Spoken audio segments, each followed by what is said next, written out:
Endeavour, which is docked on the International Space Station. You can see Milton moving across the Gulf of Mexico, that eye in the sky. And, you know, we have the views from space. Meteorologist Tania Michelle joining us again. Tania, glad to have you back here with us for Weather Extra. A lot of satellite images. Thankfully, we can see this thing out there. And what you'll notice tomorrow is as it starts to appear on radar, it's because radar is not over the ocean, it's on land, so it starts to enter the range. So if you notice on your weather apps tomorrow that you start seeing the radar depiction of Milton as it approaches the coast, is because it is approaching the radar site. That's good to note right there, Wes. Yeah. Well, I get a lot of questions. I had a lot of questions about Helene. Why is this thing suddenly appearing? And, right. and you know, it's the way we view the data. I like that. Well, we're going to have updates on what Milton, I was about to say Helene, what Milton is doing right now and what the latest advisory, I guess, says. What was the latest advisory? Latest advisory, still back up to a Cat 5. Yeah. So let's go over right now. I want to show you that. And Gulf Shore is a live look. It's 82 degrees right now. And this is the scene. I mean, Alabama's Gulf Coast is going to stay well south of there. So we're not expecting direct impacts. The panhandle of Florida, no direct impacts. Where this is going to really have major significant impacts around the Tampa area, points south of there. Storm surge could top 12 feet in some of those locations. We've already seen devastating storm surge with Helene, and now here we go again with Milton. That's going to bring that same sort of surge, even increased risk there along the western coast of Florida. Winds at 165. Its intensity's fluctuating with this, so it did jump back up to a Category 5, and then what may happen with this, it may drop off to a 4, or it may drop to a 3. I just can't rule out this being a major, even a Cat 4 hurricane at landfall time. But the one thing that did change, the time this moves on shore, it looks to happen during the morning hours Thursday, so around 4 or 5 o'clock Eastern time during the early morning hours. But you can see how close it is. Now Matt's about to take us in to show you some different scenarios and some interesting things that could happen, how this could play out as it makes a landfall. But one thing I want to show you is that it quickly moves across Florida. It's still going to be a hurricane as it reemerges out over the Atlantic Ocean, but it continues tracking to the east direction. So this will not turn around, move in our direction, or impact the Carolinas. One thing we're dealing with right now, the big story for us, these cooler mornings, and check it out, our weather watchers today, we had some 40s early in the day around places like Piedmont and over in Lamar County. Sarah Porter and Oatman checking in with 47 degrees. And right now, of course, we had a big warm up, but it feels incredible out there this evening. And we're going to enjoy these pleasant evenings, but nice, cool, crisp mornings. That fall feel coming back tomorrow morning. We'll see lows down into the 50s. But next week, we got a cold front coming on Monday, and it's going to bring even colder air. So it's time to really dust off those jackets, because we're going to be talking about that fall chill certainly coming back for next week. But Milton bringing strong winds, heavy rain to Mexico's Yucatan Peninsula last night. Check out these scenes from Cancun as the storm moved through early during the early morning hours, brought down power lines, light poles, trees along the coast. Of course, the center was offshore and you had that kind of impact there, but a lot of lightning. You know, when you see lightning like this with a tropical cyclone, that is a very intense system. But check out this video from Twitter user Andre Lopez, Louis Macozet, okay, of Milton, and this was towards the Yucatan. So just another view there, and you can see the lightning of some of those towering cumulus clouds, and that's what you get. You get a lot of these towering cumulus clouds and rising air, and these storms, they start to circulate, and that's when you start to see that cyclonic tropical characteristic, Tania, that we're starting to really see with this powerful hurricane. Yeah, absolutely, Wes. And here's more video. This is video from this morning showing the damage left across Progreso. You can see streets flooded and trees moving in the wind. Milton now heading through the Gulf of Mexico towards Florida's west coast, where more than 1 million people have been ordered to evacuate. Florida Governor Ron DeSantis says the state would activate 8,000 National Guard members and is staging loads of equipment and supplies near the expected area of landfall. And meteorologist Matt Daniel joins us now with why Milton is becoming a historic storm and how its growing size will likely impact landfall. Hurricane Milton, just extraordinary when it comes to looking at it on a meteorological perspective. Sunday morning, it was a tropical depression, rapidly intensified into a Category 5 hurricane yesterday afternoon. And one way that we base on how strong the storm is the pressure. The lower the number, the stronger the storm.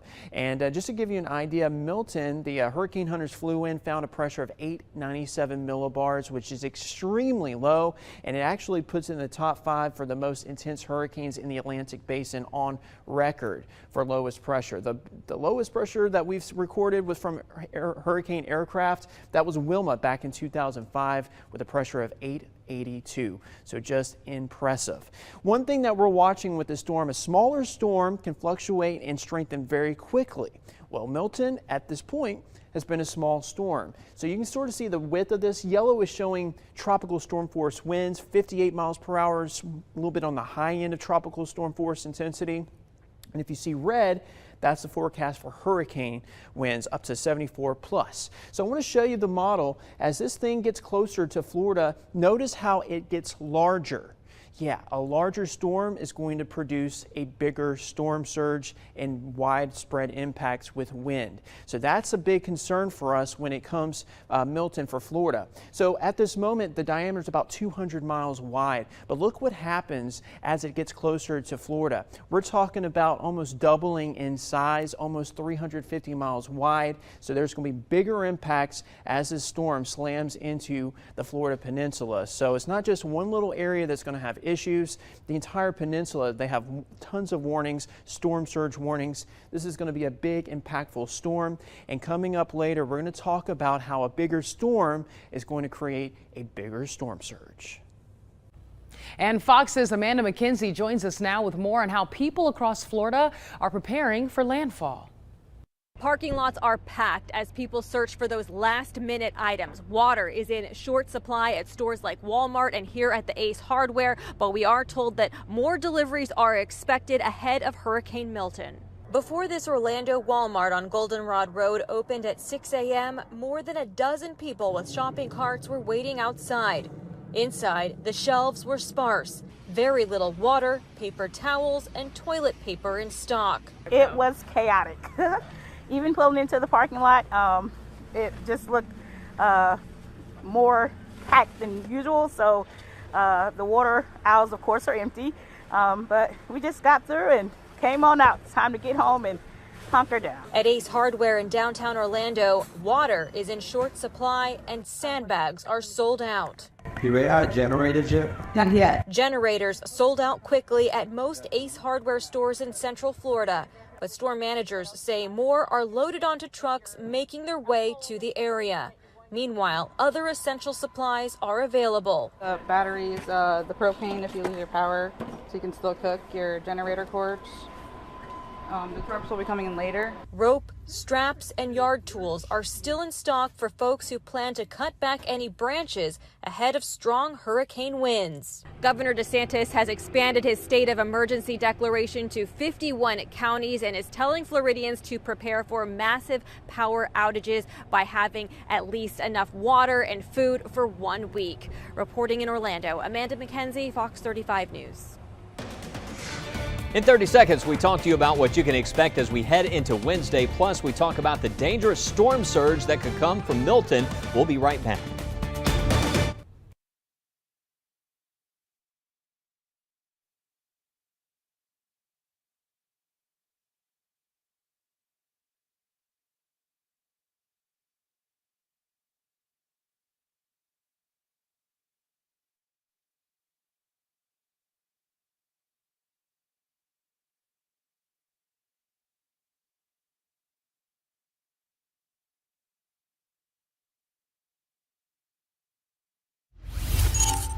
And right now, a live look from Fort Myers, and right now visibility, of course, very good, but in 48 hours when Hurricane Milton is expected to make landfall, this will certainly be changing over the next 24 hours. In fact, we'll start to see that heavier rain moving in, and of course, when you get that hurricane approaching, you start to see those whiteout conditions, but we will be closely observing as this starts to unfold. Of course, folks right now racing to make preparations to evacuate and make sure everything's prepared for this major hurricane that will make a landfall there late tomorrow night. Well, we're joined, we'll be joined by Matt again to talk more about that tropical system. Right now, I want to update you on the forecast here at home. We're going to have low temperatures tomorrow morning, back in the 50s out there early in the day. Afternoon highs for tomorrow, though still close to 80 degrees. So even though it's going to feel great when you plan your day tomorrow, you step outside and say, hey, it feels kind of cool out there.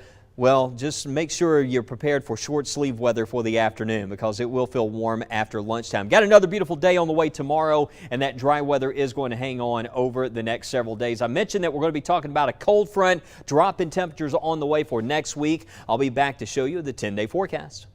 Thanks, Wes. We anticipate on hearing that info for cooler temps next week. But before we do that, let's go back to meteorologist Matt Daniel. He's going to explain why storm surge with this system, Hurricane Milton, can bring issues for the west coast of Florida, and why a difference in hurricane tracks can bring a difference for everyone along the coast. Hurricane Milton is going to be known, I think, for its storm surge. It's going to be a significantly bigger storm, and because it's going to be bigger, it's going to produce a lot of that storm surge. And we just want to note, yeah, the storm may weaken when it comes to wind speeds. That storm surge won't weaken at all. In fact, it might actually grow in size. So pretend like it's a category 4 or 5 when it comes to storm surge potential. Yesterday evening, they upgraded to maybe 10 to 15 feet of storm surge in around the Tampa Bay area, down towards Sarasota. The farther south, the storm surge is a little bit lower. But even as the storm exits, we're looking at storm surge even on the east side of the Florida Peninsula. So here's what's important. When it comes to hurricanes in the northern hemisphere, they rotate counterclockwise. So here's the center of the storm. If the center is north of where you're at and you're somewhere on this side, you're going to be getting wind coming in from the Gulf of Mexico as it makes its landfall into the Florida Peninsula. So that's the bad side. That's where you're going to get the most storm surge. And as I said, these winds move counterclockwise. And so even as it moves away from Florida, it's going to produce a little bit of a storm surge into Georgia and on the east coast of the Florida Peninsula. So I want to show you 2 examples and why it's so key on exactly the center of where the storm is going to go. These are spaghetti plots showing different solutions of where the center of Milton can go. Notice there's a big cluster. Most of these are south of Tampa. For Tampa, that's good news. You want the center of the storm to end up to your south, because anything south of that center is going to have the most intense storm surge. So this is going to be bad news for maybe Port Charlotte, towards Cape Coral, and towards Sarasota. So we're just going to be watching this closely. So here's one of those tracks. Let's just say this is the track Milton goes, and the track stays south of Tampa. That means we're going to see extreme surge from Sarasota and points to the south, because the winds are moving counterclockwise from that center, and you're going to get that southwest flow. So that's where that 10 to 15 feet of storm surge could occur, pending on the track. What if hypothetically this storm ends up shifting a little bit to the north and ends up just north of Tampa? This is where we'll have a really horrible solution. Either way, it's going to be really bad. But if it ends up north, you've got a bigger populated center, and you've got this bay right here. It's just going to funnel in all that water as that southwesterly flow moves in from that intense hurricane, and that's going to bring in 10 to 15 feet of storm surge. And that is why there's so many mandatory evacuations, and today's really that day. If you haven't been able to leave in this region, they need to get out and to ensure your safety. So we're going to be watching this very closely. Either way, this is going to be a very intense storm for the West Coast and really for the entire peninsula of Florida. All right, Matt, well, we're going to change topics here for a moment and let you know that, well, we saw the Northern Lights in Alabama again last night. It's just been incredible how many times we have seen the Northern Lights over the past several months. But Kevin Wilbert in Altoona shared these with me on Twitter late last night. We saw some views out of North Mississippi near the Iuka area, and even Clanton. I believe I had one photo from Clanton, but it was just absolutely incredible. And we saw another spike in that geomagnetic storm activity last night. It's just been an incredibly active solar cycle, and that's why we've seen these, plus with these crystal clear nights, with it being so dry, certainly improves visibility as well. Not seeing that magnitude of geomagnetic storm tonight, but we'll continue to monitor closely. The thing about it, you got to watch the Space Prediction Center, Space Weather Prediction Center, and keep a close eye on that data, because suddenly you notice that those viewing conditions can pop up. But we'll watch it closely for you, and of course we're watching those temperatures closely in the long-range forecast as we continue to track Hurricane Milton as well as it makes its way across the Gulf of Mexico. We'll see you after the break.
And welcome back into Weather Extra tonight. We're going to have another clear sky across the area. Temperatures you can see by 9 o'clock down into the low 60s, some areas to the north there, and then overnight lows down into the 50s. I'm not seeing as many 40s like what we saw earlier today, but you can certainly tell some cooler air has moved in. That's that first wave of cool air we were talking about. The next big thing will be some more colder air that surges in here next week. But if this is some nice fall weather, I mean, we're going to continue to enjoy some of these nice, cool, crisp mornings, pleasantly warm afternoons. This is the story for the rest of the week. So if you've been looking for a good week to wrap up an outdoor project, do a little yard work, this is certainly it. Wednesday, Thursday, Friday, Saturday, Sunday look dry. So events coming up for this weekend, we have dry conditions. But I mentioned another cold front that's on the way next week. The colder air with this certainly looks stronger. And notice there as we go into next Tuesday morning, we're seeing more widespread 40s, even some 30s popping up in areas to the north. This will bring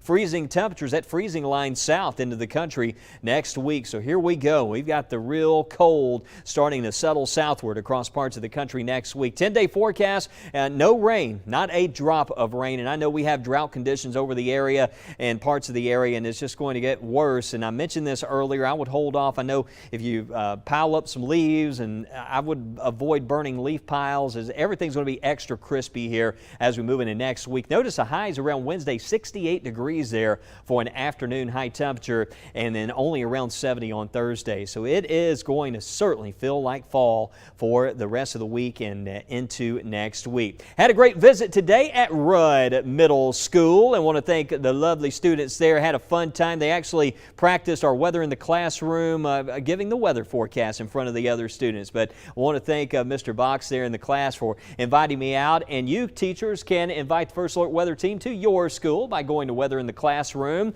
and check out our junior weather watchers and color the weather, all kinds of fun stuff there on our website at WBRC.com. But you can set up for meteorologists to come visit your school from the First Alert Weather Team. But right now, we'll go to meteorologist Michelle Tania, an update on Milton. Yes, listen, we are patiently waiting for that 7 p.m. advisory. Hasn't hit just yet. So here's a look at that 4:30 advisory. Maximum sustained winds at 165 miles per hour, with those winds gusting up to 200. It is such a powerful system, man, and it's still barreling through the Gulf of Mexico as it continues to make its track towards the west coast of Florida, impacting the Tampa Bay area all the way down to Sarasota, making landfall likely around a Category 3, but could easily be a low Category 4. So we're watching that very closely. It's going to cross the state and still remain hurricane level as it moves into the Atlantic Ocean. Such a powerful system, massive in size.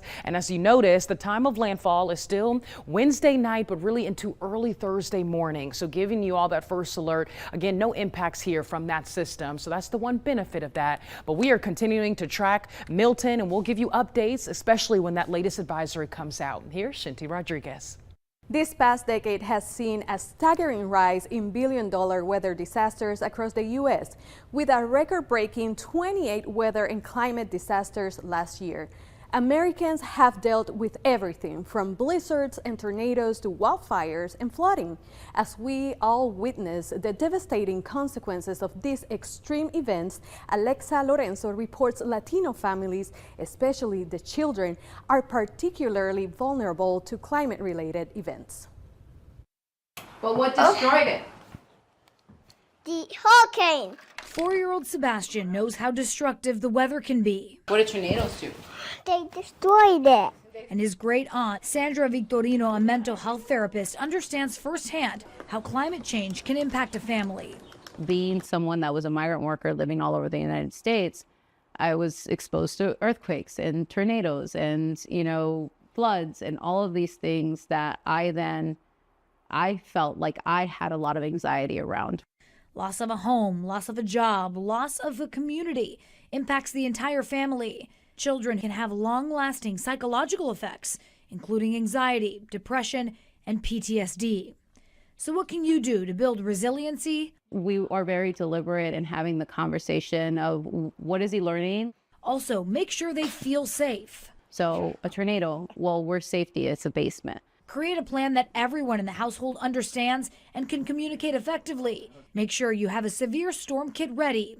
You can find out how to make one at ready.gov/kit. And don't let your own fears get in the way. It's also understanding my own anxiety when I'm around a child as well, in order to be able to maintain that calm. And remember, it takes a village. Like, who are our people, even if it isn't necessarily blood related? Victorino says it's important to make sure everyone, even the little ones in the house, feel safe during unsafe times. I've been walking a pole. I'm Alexa Lorenzo reporting. A new study reveals that most parents have experienced some type of extreme weather, heat waves topping the list, followed by flooding, hurricanes, and wildfires. Additionally, the Pew Research Center finds that Latinos are increasingly worried about the threat climate change poses to their livelihoods and their health. 81% say it's a top personal concern.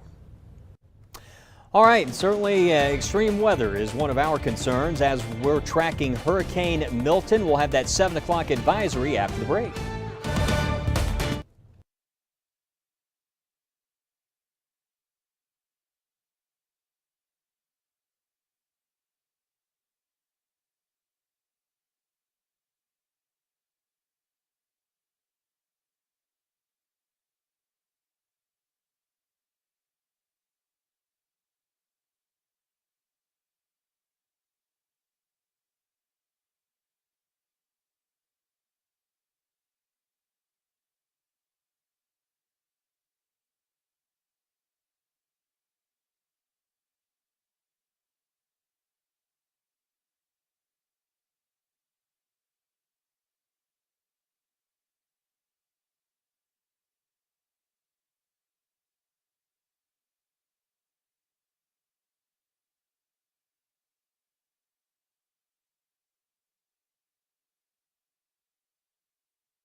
All right, well, I was hoping we'd have that 7 o'clock advisory, but still showing the 4 o'clock, so it will be coming in momentarily. Just check the weather app. Of course, we'll have that for you tonight at 9 o'clock. Yeah, we'll send a push alert, so make sure you look at our app, and we'll give you the latest details from that 7 p.m. advisory and more forecast updates tonight on that cold front that we're anticipating next week here in central Alabama. So we're continuing to track Milton. We'll have more on that system and the cooler temperatures. That's tonight, first at 9, and we'll see you back here at 10. Have a good evening.